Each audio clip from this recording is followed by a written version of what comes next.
In the last week of July 2022, Nobert Mao, the DP president, was sworn in as the Minister of Justice and Constitutional Affairs in Uganda after His Excellency, the President of Uganda, Yoweri Kaguta Museveni, chose him as a worthy minister for that particular ministry.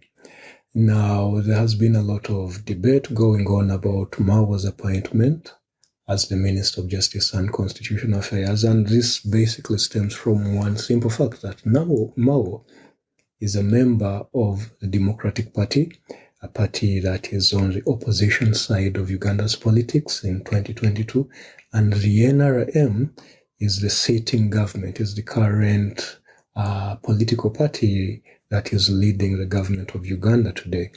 Now, the funny thing is, most people who were against this kind of what they call the marriage were of the view that Nobert Mao had betrayed the opposition of Uganda, had betrayed Uganda by actually accepting the sitting president's invitation to join the government of Uganda as a minister, which is quite a pretty stupid idea, and I'll tell you why.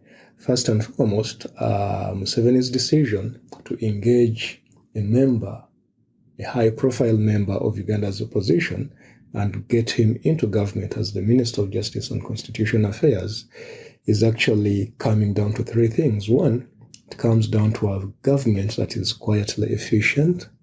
It comes down to mature politics, and it comes down to a respect for the institutions of Uganda's government. And let me explain briefly what all this is all about. First, let's talk about a quietly efficient government.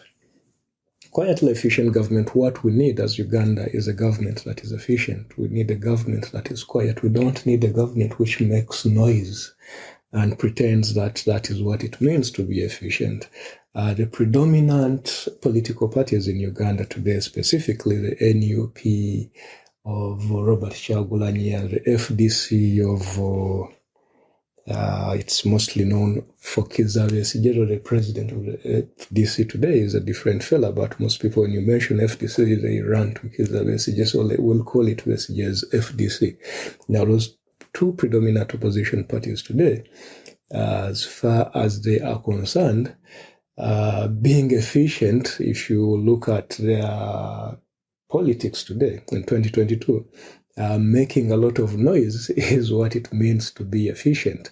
Make noise that this is not working, make noise that is not working, make noise that is not working, and they've sold that to the public as what efficiency means, just making noise. But there's something called making plans, and then something called taking action.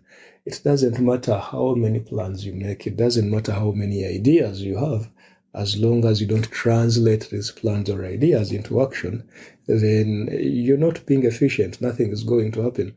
Now, the majority, the predominant opposition in Uganda, what they're doing is bringing about ideas. Unfortunately, most of the ideas they bring about have a negative tinge to them. It's all about being malcontents, and malcontents are anarchists, generally speaking. I won't go into that, but when someone is malcontent, when someone is simply bitter about something, they're going to be irrational. They're going to be irrational. When they're irrational, all they want to do is destroy, all they want to do is tear down, and that is what predominant majority politics in Uganda is doing. So they've sold this idea to the public that to show that you're efficient, you must shout and look for problems everywhere. Now, the reality is, in your own life as an individual, there will always be areas where you make mistakes. There will always be areas where you're not making good progress. But does it mean you're a failure? No, it doesn't mean you're a failure. From the individual level to the family level, at every level of society, there is no one who is 100% perfect. But just because you have mistakes here and there doesn't mean you're a failure. But opposition politics in Uganda today would like us to believe that just because they can point out problems that government of Uganda, led by the NRM, is making, that means that government of Uganda is not efficient. And it means that because they are making noise and problematizing everything, the opposition will be efficient when they come into government. But to keep it short and sweet, the thing is, making noise or looking for problems everywhere is not what makes you efficient. What makes you efficient is actually recognizing problems, getting plans or solutions for how to eradicate these problems, and actually putting these plans into action. And I will propose right here that actually the current government of Uganda, led by the NRM, is an efficient government. Let me give two very quick examples.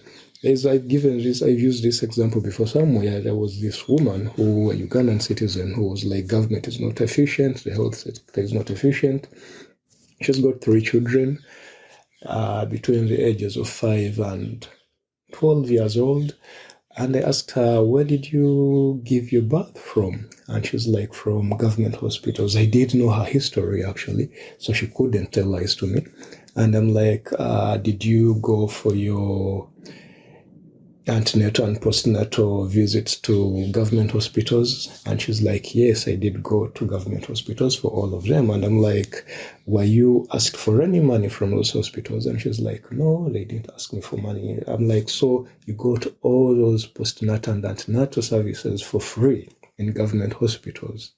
And she's like, yes. And I'm like, these are hospitals under a government that is currently run by the NRM? And she's like, yes. And I'm like, you gave birth attended to by competent medical professionals in these government hospitals in Uganda? And she's like, yes. And I'm like, okay, if you're saying our health system is not efficient, how come you manage to go to the hospitals and get free antenatal and postnatal services free of charge, and no one asked you for a single shilling? And you're here saying government is not efficient. And that's what I mean, that government gives services efficiently, quietly, but people don't want to appreciate that. For one simple reason that I've mentioned earlier, that the opposition has made it look like the only way to be efficient is to problematize everything. Yeah. The other example I'll give is on a forum I'm on somewhere on WhatsApp. And again, they were also speaking about the NRM-led government of Uganda not being efficient, bringing down education, blah, blah, blah, blah. So I asked these fellas, again, I know most of them, and I asked these fellas that, you fellas, by the time you joined the medical profession as students, if you remember very well that particular year, all of you were actually joined the medical profession on state sponsorship. And it's not like you had any connections in State House. No, you just had the points which were needed for you, the cut-off points that were needed for you to make it to those medical courses. And because you had those points, you got into medical school and went on to do your medical courses, and everything was sponsored by the state, was sponsored by the NRM-led government of Uganda. And these are kids who were coming from all over the country, from Karamoja, from Barara, from Gulu, from Bugisu, from all over the country. And like I'm saying, they didn't have any connections, but they were sponsored, state-sponsored by government, everything, their accommodation, their feeding, their tuition. And I'm like, you guys complain, you guys are saying that government of Uganda led by the NRM is not efficient, but you guys studied on state sponsorship for your medical courses. And you as medical professionals, you've advanced financially, you're doing well, because government of Uganda led by the NRM, that's ruled by Yoweri Kaguta Museveni, is the one that put such programs in place. That is being quietly efficient. But when you get predominant opposition in Uganda telling you government doesn't care about health, government doesn't care about education, they're just shouting to problematize things. They're not taking any real action. They don't have any action on the ground. So when Kaguta, Yoweri Museveni, chooses Nobert Mao from the opposition as DP, that is actually taking an idea. Kaguta is always talking about working together, working together, working together. That is an idea. So how do you implement that? He has shown you that actually I really do believe in working together. I've managed to engage with Nobert Mao from the opposition, and he's also willing to come and work with us. So they've taken it from Kaguta. Yoweri Museveni has taken that from an idea and actually implemented it, put it into action. That is what we call a quietly efficient government, which brings us to the next point of why this Nobert Mao Kaguta marriage is a good thing for the country's politics. The second point is about maturity in politics. Now, I find it amusing that some Ugandans, not all Ugandans, some Ugandans assume that if you speak English, if you know good English, that is a sign that you're educated, it's a sign you're intelligent, which is a whole of nonsense. Why do I say it's a whole of nonsense? Now, most Ugandans think that opposition politics means you have to oppose, which I've already mentioned. You have to problematize every little thing. You have to be on the opposite side. You have to always be pulling ropes with whoever is in government. Because one of the meanings of oppose, of course, is go against what somebody else is saying or doing. So they understand opposition to mean that. But what they don't understand is that in English, opposition can mean simply being on the other side. And being on the other side does not necessarily mean that your antagonists, that your enemies. Being on the other side will simply mean that, okay, you've got two different positions, probably, but then you can come to a consensus on these two different positions. It comes down to maturity. And that's why I'm saying that most Ugandans think speaking English makes you intelligent, but if you don't know that opposition can also simply mean being on opposite sides without being antagonistic, then I don't know why you guys even insist on English as being a language we should be using. Anyway, what it all brings us down to is that we have bought into this stupid notion that for democracy to exist, you must have opposition politics. And opposition politics means you should only antagonize the sitting government. You should only look for problems about the sitting government, which is quite immature, really, from a common sense point of view, from a common sense standpoint. That is simply immature, because we as Ugandans, we are still a poor country as far as economics is concerned. We need to be working together to move forward. The Baganda, they say, we need to be working together. But if we are having a politics which is just to tear apart, which is just to polarize, which is just to divide Uganda into two camps which completely don't agree with each other, how are we going to unite to do the things that we have to do to become a better socio-political and socio-economic entity as a country? We are only going to be fighting each other time and time and time and time over again, which is happening today, which is pretty stupid. And now the other thing is that when you have this kind of politics, where it's all about about being antagonistic, about being hostile with each other, you don't want to work with government, that kind of nonsense, what happens is that you're also creating in some sections of the public, you're also creating in them this thing of government is not good. We should rebel against government. We should rebel against government authority, even when government authority actually is doing the right thing. And what happens is that, like I've pointed out, what happens is you're going to have a lot of agitation. You're going to have a lot of agitation in the country. And the people who have the energy for agitation anywhere around the world are usually the youth, are usually young people. They have a lot of energy. They kind of don't have much to lose. They always have a lot of energy. They easily become very radical.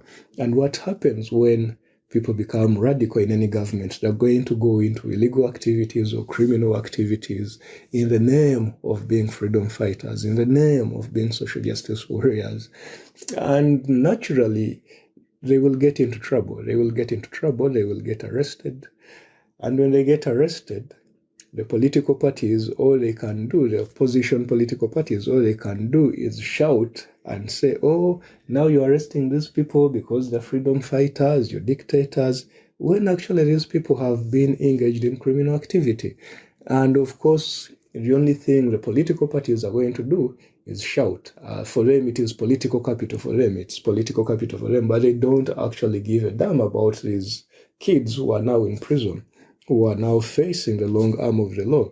And unfortunately, these opposition political parties, they destroy the lives of the youth, and they just carry on.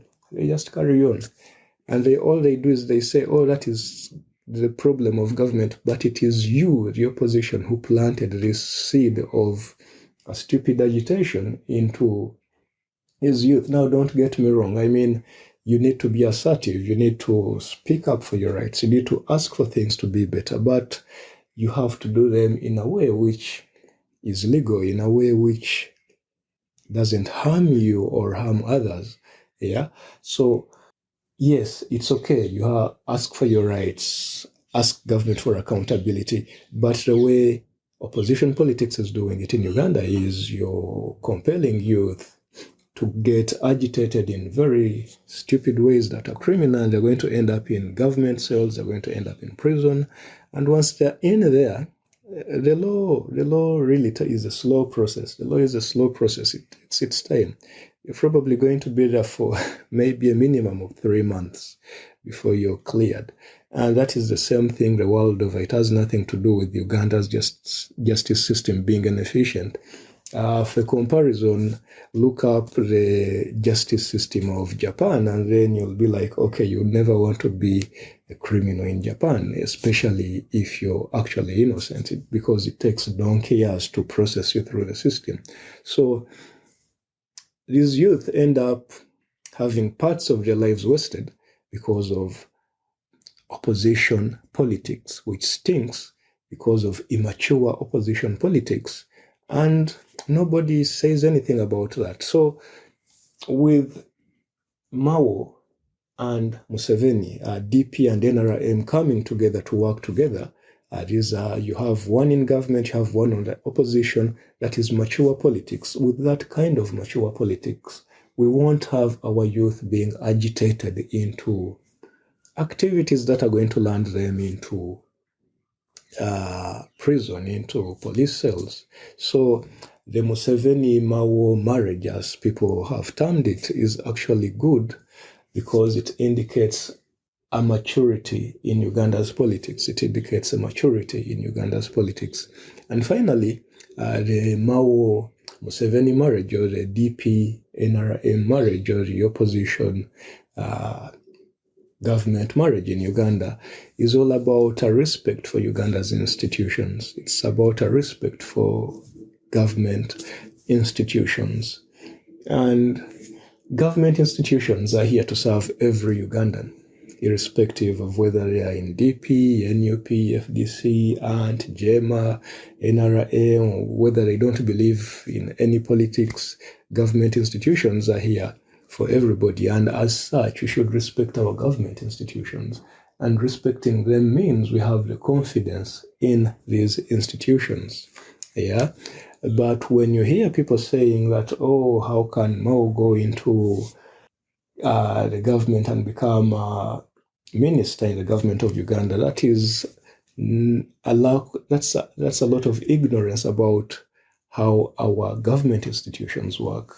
That is probably coming from this thing of where, again, opposition politics in Uganda, where all they do is problematize everything, and they say our institutions don't work, and this and that, and people lose confidence. Sections of the public lose confidence in our government institutions, and they think the only way forward for Uganda is for you to have parallel institutions outside government, which again doesn't make sense. Yeah, parallel institutions outside government that nowadays in Uganda they call it, we believe in the public, what do they call it? Public arena. Public arena. We don't believe in government institutions. We believe in the public arena. That's what Ugandans call it nowadays, yeah? Which again is simply stupid. What is the public arena going to do? The public arena is irrational. Public arena has people who are quite bitter. The public arena has sociopaths, and there is no way you're going to filter those kind of narcissists and sociopaths from the public arena. There is no way you're going to filter that. But when you have institutions, government institutions, they have procedures which make sure that the ideas, the things that are going through, they are credible, they are of good quality reasoning. So what I'm trying to say here is that for Mao to go and join government and become a minister, he has a respect for government institutions that builds our confidence as a country in government institutions, because we realize government institutions are not only for the political party in power, but they're for all Ugandans. As long as you're capable of serving, then you get into government. And by the way, we always like to talk, there's this again fallacy which is pushed by the predominant opposition in Uganda today, which is FDC and NUP, that government only has NRM cadres. But civil service, when civil service is hiring, civil service does not ask people, are you NRM, are you FDC, are you NUP, are you DP? It does not. When civil service is hiring, it looks at your qualifications, it looks at your experience. That is basically all it looks up for. And if you qualify for these things and you sit the interviews and you pass them, you get into civil service. So how do you claim that government institutions are run by NRM cadres only? That is stupid. That is not only stupid, but it is actually misleading. That is misleading. It's telling lies deliberately. So we need to learn as Ugandans to respect our government institutions. We need to learn to be confident with them. And I get very amused. One time you have these same guys in the opposition saying government institutions, we shouldn't respect them. They're not fair. They're very corrupt. And you find these same individuals running to these institutions. If Besigye or the NUP man wants to get a passport, where do they get it from? They have to go to government institutions. They definitely have passports because they travel. They go to government institutions. Recently, there was this Lukwago Fono fracas. Yeah. Now Lukwago is a vehement opposition member who is always crying institutions are corrupt, blah, blah, blah. First thing he does is run to the police, which is a government institution. So what are you running to police for if you say our institutions are hopeless? Why are you filing your case with the police if our government institutions are hopeless? So that's basically that. In short, the NRM-DP marriage is a step forward, is a big step forward for the progress of Uganda sociopolitically and socioeconomically, for one simple reason that there is what Bebe Cool, the singer, one of Uganda's top singers, famous singers, there is what he has called the silent majority. The majority of Ugandans who are silent but actually are in favor of NRM-led GOU policies. Now, there is that silent majority of Ugandans who actually want a government that is quietly efficient. They want political discourse, a political conversation that is mature, and they want Uganda's government institutions to be respected. And the Nobert Mao Kaguta Museveni marriage, the Uganda NRM-led government and DP opposition marriage, that is a good way forward for Uganda. That is a good way forward for Uganda.